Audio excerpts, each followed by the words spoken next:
বাংলাদেশ হোক বা ভারত হোক এই হিন্দুস্তানের জমি, হিন্দুস্তান বলতে আরবার হিন্দু অগলার স্থান বুঝই না যান।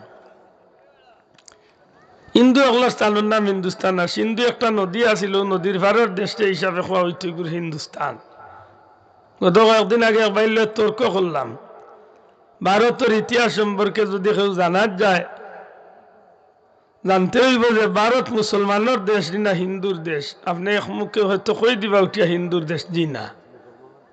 1337 টনে 1838 পর্যন্ত প্রায় 600 বৎসরের সোনালী অধ্যায় হইল মুসলমান রাষ্ট্রপ্রধান হল। সুবহানাল্লাহ।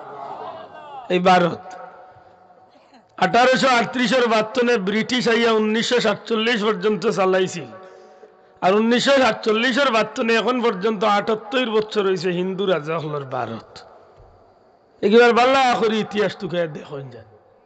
অথচ ভারতের 600-700 বছরের সোনালী ইতিহাস একটা দিন মুসলমানে কোনোদিন বিধর্মের উপরে নির্যাতন করছে না। আজ ভারতের 78 বছর বয়স, কত দিন ধরে মুসলমান হল নির্যাতিত হইতে আছেন ভারতের জমিনে। ঠিক না? ঠিক না?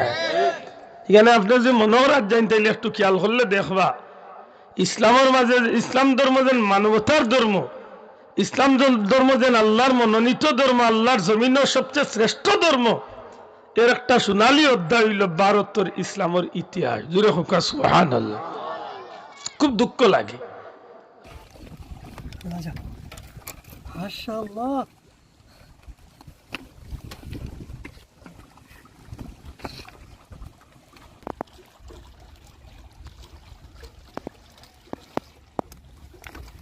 বিসমিল্লাহ। মক্কা